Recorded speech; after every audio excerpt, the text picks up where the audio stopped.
Live VNS top 10 headlines के प्रायोजक है इंदिरा डायग्नोस्टिक सेंटर, अखरी बाईपास चौराहा, वाराणसी।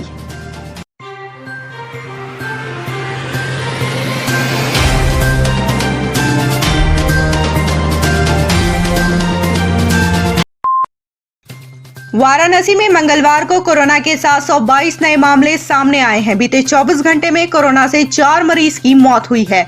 मंगलवार को होम आइसोलेशन से 1333 मरीजों को छुट्टी मिली है, जबकि अस्पताल से 89 मरीजों को छुट्टी मिली है। जिले में कोरोना से मरने वालों का आंकड़ा 654 है। अब तक 76,361 कोरोना पॉजिटिव मरीज वाराणसी में मिल चुके हैं, जिनमें से 66,689 लोग स्वस्थ हो चुके हैं, जबकि एक्टिव केसों की संख्या 9,018 है। प्रधानमंत्री के dream project Vishwanath Dham corridor का कार्य बहुत ही तेजी से हो रहा है। विश्वनाथ धाम का स्वरूप अब निखर के सामने आने लगा है। धाम की दीवारों पर बालेश्वर के पत्थरों को लगाने का कार्य तेजी से किया जा रहा है। इन कार्यों का निरीक्षण सोमवार की रात धर्मार्थ कार्य मंत्री डॉक्टर नीलकंठ तिवारी ने किया। उन्होंने बताया कि धाम के स्वरूप को निखारने के लिए 600 मजदूर दिन रात कार्य कर रहे हैं। इसके पहले उन्होंने श्री काशी विश्वनाथ के दरबार में शीश नवाया। मंदिर में दर्शन पूजन के बाद उन्होंने मंदिर के मुख्य कार्यपालक अधिकारी सुनील वर्मा से कार्यों की जानकारी ली। कोरोना संक्रमण की चेन को तोड़ने के लिए जिलाधिकारी कौशलराज शर्मा ने 10 मई से लेकर 17 मई तक सभी धार्मिक प्रतिष्ठानों को बंद रखने और सभी प्रकार की सार्वजनिक धार्मिक गतिविधियों को प्रतिबंधित किया है। मगर इस नियम से अनजान वाराणसी के कई मंदिर अभी भी श्रद्धालुओं के लिए पहले जैसे ही खुले हुए हैं। सबसे ज्यादा भीड़ काशी के कोतवाल कहे जाने वाले बाबा काल भैरव मंदिर में देखने को मिल रही है। सबसे अजीब बात यह है कि मंदिर प्रबंधन भी जिलाधिकारी के निर्देशों को लेकर भ्रम में है। सुरक्षा एवं शांति व्यवस्था के लिए वाराणसी पुलिस कमिश्नरेट के अंतर्गत आने वाले चौक थाना क्षेत्र के सप्त सागर मंडी में पुलिस चौकी के निर्माण को लेकर स्थानीय लोगों ने विरोध शुरू कर दिया है। स्थानीय लोगों ने मंगलवार को निर्माणाधीन चौकी के सामने प्रदर्शन किया और कहा कि यह होलिका स्थान है, जहां अनावश्यक रूप से चौकी बनाई जा रही है।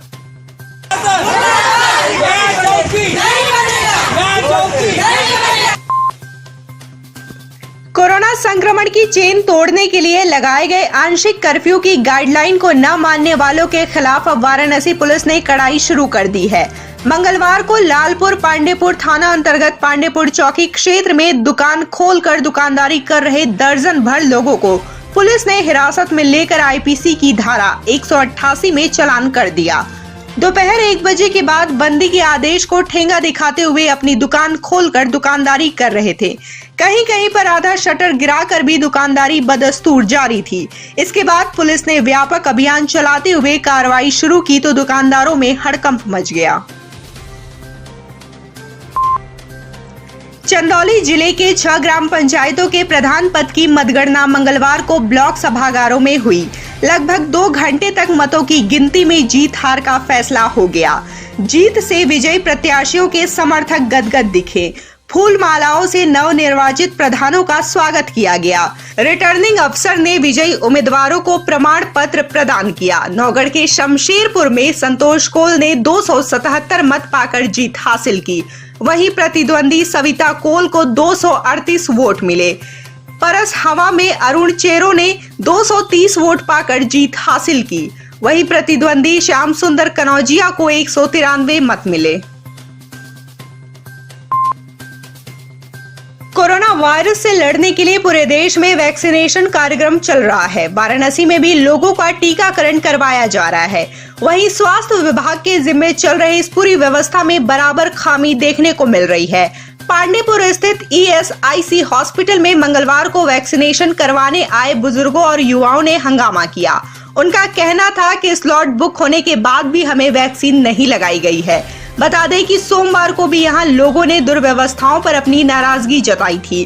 हंगामे की सूचना पर पहुंचे जिलाधिकारी कौशलराज शर्मा ने समस्या पूछी और उसके समाधान के लिए उपस्थित लोगों को आश्वासन दिया, जिसके बाद लोग शांत हुए।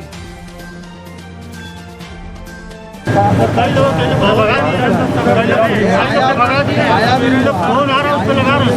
फोन आ रहा है, किसी का लगा रहे हैं, करंट खत्म हो गया। हम लोग को करंट खत्म हो गया। मेरे सामने एक पुलिस वाले आए, मेरे सामने अपना करा के चले गए। वैक्सीन को लेकर स्टेट में सोमवार से कल से व्यवस्था लागू हुई है कि जो प्री रजिस्टर्ड लोग हैं केवल उन्हीं को वैक्सीन लगाई जाएगी। जो सेकेंड डोज वाले हैं केवल वही वॉक इन कर सकते हैं। कुछ कन्फ्यूजन आज से लेकर कल तक ऐसे लोगों में आया था कि वो पहले की तरह सीधे आ जा रहे थे। वो इशू तो आज सेटल होना शुरू हो गया है, परंतु कुछ सेंटर्स पे पाया गया है कि कुछ 45 से ऊपर के जो लोग आ जाते हैं सेकेंड डोज के लिए, तो जो प्री रजिस्टर्ड लोग हैं उनको भी वैक्सीन कम पड़ जाती है। तो ये व्यवस्था आज से बनवाई जा रही है कि प्री रजिस्टर्ड लोग जितने उस पर स्लॉट पे बुक हैं, उसके अलावा कुछ एक्स्ट्रा वैक्सीन भी हर वैक्सीनेशन सेंटर पे दी जाए, ताकि 45 से ऊपर के सेकेंड डोज के जो लोग आते हैं उनकी पूर्ति की जा सके। बिहार जन अधिकार पार्टी के नेता राजेश रंजन उर्फ पप्पू यादव की गिरफ्तारी पर पूर्व विधायक अजय राय ने बयान देते हुए कहा कि पप्पू यादव की गिरफ्तारी पूर्ण रूप से बिहार सरकार द्वारा निंदनीय व अमानवीय कृत्य है। उन्हें जल्द से जल्द रिहा किया जाए। ऐसे जन नेता को गिरफ्तार करवाकर बिहार सरकार अपनी नाकामी छिपाना चाहती है। आयकर विभाग, पुलिस और जीएसटी अधिकारियों ने मंगलवार को वाराणसी के 3 अस्पतालों में छापेमारी की कार्रवाई की।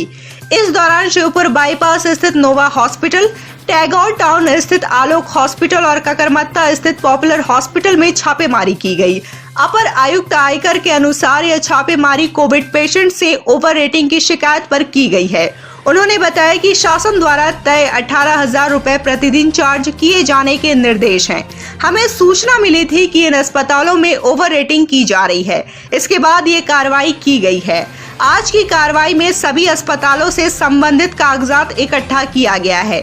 जांच के बाद कार्रवाई की जाएगी। ये कैसी कार्रवाई? हम लोग गवर्नमेंट के जो ब्लैक मार्केटिंग के खिलाफ प्रवर्तन टीम बनाई गई है, उस टीम के लिए उसके जियो के लिए फेयर प्राइस करने के लिए यहाँ पे काम कर रहे हैं, ताकि ब्लैक मार्केटिंग या कालाबाजारी नहीं हो पाए। तो जो आलोक अस्पताल पे कार्रवाई की गई उसमें काफ़ी हद तक सही, कोई दिक्कत की बात नहीं है। इनके यहाँ जो भी कंप्लेंट थी, लेकिन नोवा हॉस्पिटल का अभी हमारी जांच चल रही है। अभी हम उसको और जांच करेंगे, उसके पीछे उसके और रिकॉर्ड निकालेंगे, उसको और चेक करेंगे। उसमें कुछ रिकॉर्ड थे, बट बाकी हमारी दूसरी टीम गई है हॉस्पिटल्स में, पॉपुलर में गई है और एक और में गई है। तो रूटीन तरह से हमारे आजकल ऑलमोस्ट डेली ये चलता है, अभियान चल रहा है। और हम लोग की ये कार्यवाही है कि शासन का जो आदेश हो उसका पूरी तरह से मरीजों के हित में फायदा हो। कोरोना वायरस की दूसरी लहर से संक्रमित 99% लोगों को ऑक्सीजन की आवश्यकता पड़ रही है।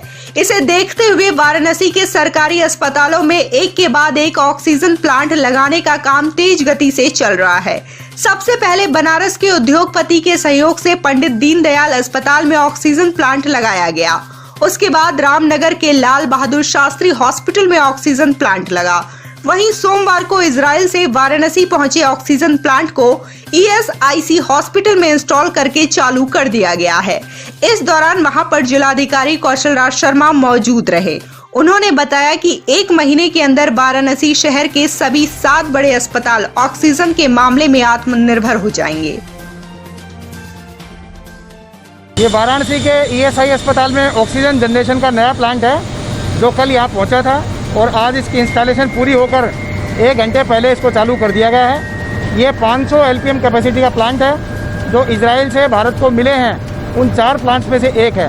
भारत सरकार के द्वारा, माननीय प्रधानमंत्री जी के द्वारा वाराणसी को विशेष ये जल्दी आपूर्ति किया गया है। ये केंद्रीय सरकार का यहाँ अस्पताल ईएसआई का लेबर डिपार्टमेंट का है।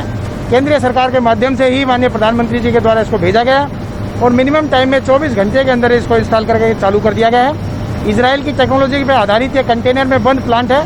सारे कंपोनेंट्स एक जगह लगे होने की वजह से स्थान कम घेरता है और आते ही तुरंत इसको चालू करना 24 घंटे में आसान होता है।